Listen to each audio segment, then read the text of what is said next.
Gospod z vami. In s tvojim duhom.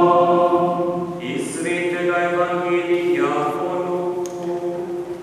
Slava tebi, Gospod.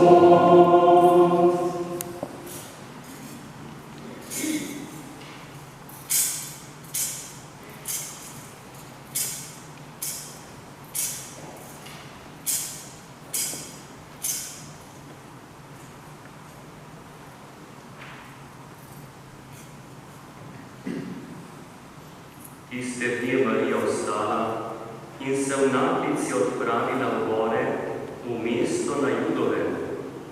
Stopila je v Zaharijevo hišo in pozdravila Elizabeto. Ko je Elizabeta zaslišala Marijin pozdrav, se je dete veselo zganilo v njenem telesu.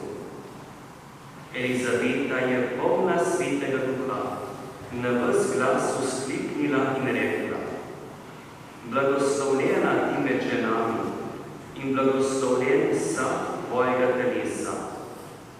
Odkot meni to, da pride k meni mati mojega Gospoda? Glej, ko je prišel glas tvojega pozdrava do mojih ušes, se je dete v mojem telesu od veselja zganilo. Blago ji, ki je verovala, da se bo izpolnilo, kar je povedal Gospod. In Marija je rekla: Moja duša poveličuje Gospoda in moj duh se raduje o Bogu, mojemu odrešeniku. Zakaj ozrl se na nizko svoje dekle? Glej, odslej me bodo blagrovali vsi rodovi. Velike reči mi je storil Vsemogočni, njegovo ime je sveto. Iz roda daje njegovo usmiljenje zlini, ki mu v strahu služijo. Moč je pokazal svojo roko, razklopil je tiste, ki so v svojem srcu ošabni.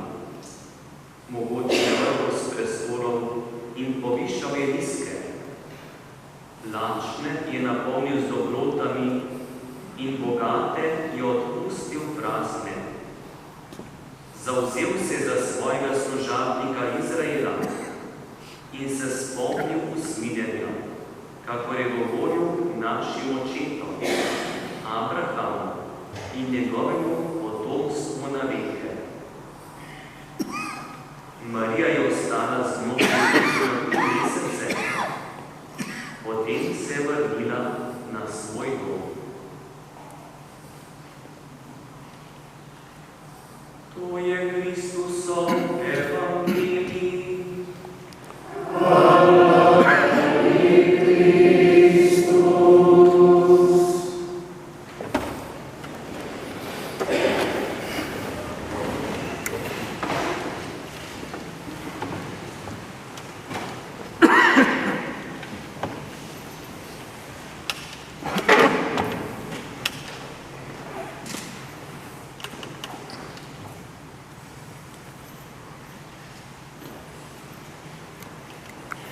Dragi bratje in sestre v Kristusu, današnji slovesni zabojnem praznik Marijinega vnebovzetja je praznik dokončno resnične svetosti v vsakem človeku.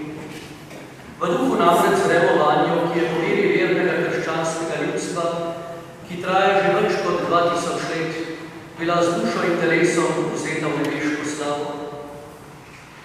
Vsa tradicija cerkve to jasno izpoveduje, čeprav je kot versko resnico to prepričanje razglasil šele papež Pij XII. 1. novembra leta 1950.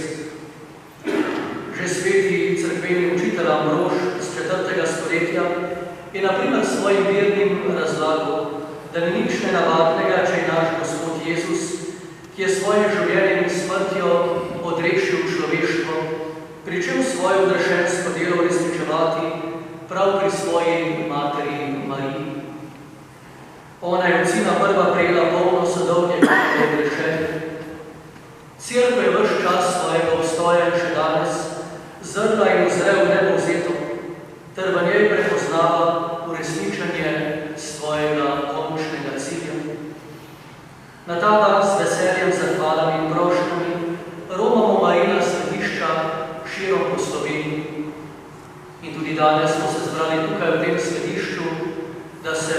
materi priporočimo.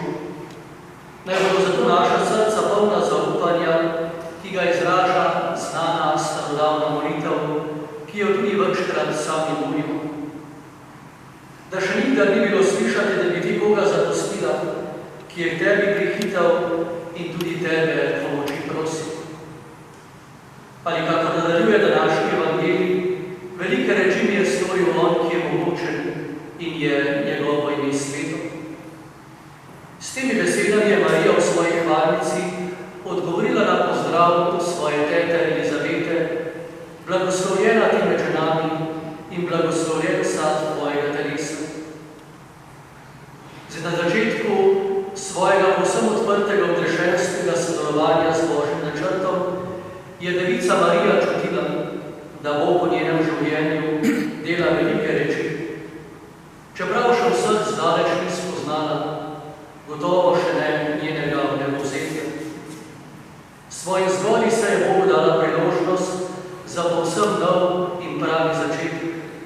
Začetek v zgodovini odrešenja z ošlovečenjem njenega sina prav v njej in po njenem sodelovanju. O Mariji, tako dragi bratje in sestre, tudi sami zagledamo, kako pomembno vlogo ima ženska v odrešenju dogajanj. Odločilni del zgodovine odrešenja na človeški strani prav ima marijanske korenine. Že vzhodni cerkveni pisatelj Janez Krizostom je ugotavljal, da v Mariji ženska predstavlja človeško popolnost. V njej je bila človeška svetost kot najvišja uresničitev človeka, vse enkrat v polnosti dejanjena tekom celotnega življenja. Vendar Marija ni bila robot za delovanje dobrega in njenega izvrševanja. Bog ne deluje na človeka od zunaj, ampak v človeku in po njemu. Deluje z njim, z njegovim aktivnim in predvsem njegovim svobodnim delovanjem. Sicer je res, da smo ljudje grešni, a je tudi zelo res, in to na Marino življenje v celoti oznanja, da človek zmore živeti tudi brez greha, kadar je poln milosti in to samo z Božjo pomočjo. Zato ni res, da človek vedno mora grešiti, da nima druge možnosti, kako se kdaj sami tudi izgovarjamo ali opravičujemo. Marija vnebovzeta nam torej omogoča pogled na zemeljsko dogajanje z drugačnega, nebeškega zornega kota, ki je tudi edini merodajen. Morda jo letos lahko prosimo, da nam izprosi skupen pogled na vsaj eno stvar v našem življenju. Marija se nikoli ni bala življenja in tudi ne te človeške smrti. V Evropi in Sloveniji pa se večkrat bojimo življenja. Rodnost med nami se vedno manjša, kar pomeni, da se po eni strani oklepamo svojega življenja tako, da se bojimo novega, kar pa dolgoročno ogroža tudi nas. Po drugi strani pa se bojimo življenja tudi, ko ta postane težko in nerazumljivo. Prosimo Marijo, da nam izprosi veselje do novih življenj, da bo to veselje naklonjeno še posebej vsem, ki so v rodni dom. Vsem pa, da bi človeško življenje sprejemali in se ga resnično veselili tudi takrat, ko bo težko in ne bomo razumeli njegovega pomena. Prav tako v Evropi in Sloveniji se tudi kristjani bojimo smrti. Navidezno izgleda drugače. Izglasovana je bila zelena luč za evtanazijo in samomor s pomočjo. V tem se zrcali naš strah pred doživljom nemoči, trpljenja in smrti. Toda Marija nam znova sporoča, da Bog dela največji stvari prav v naši nemoči in trpljenju, če se Bogu damo na razpolago. Prosimo torej Marijo danes, da nam izprosi pogum za soočanje s to nemočjo, da bo Bog lahko delal velike reči tudi med nami v tem času in tem prostoru.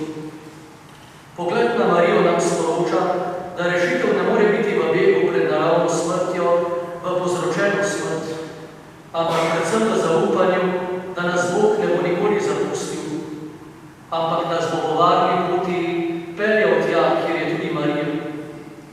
Povzročena smrt lastna ali drugih ne more biti odrešitev, saj nas onkraj smrti vse čaka večna večno življenje, kjer bo treba urediti tudi vse, pred čemer bi zbežali iz našega večkrat težkega zemeljskega življenja.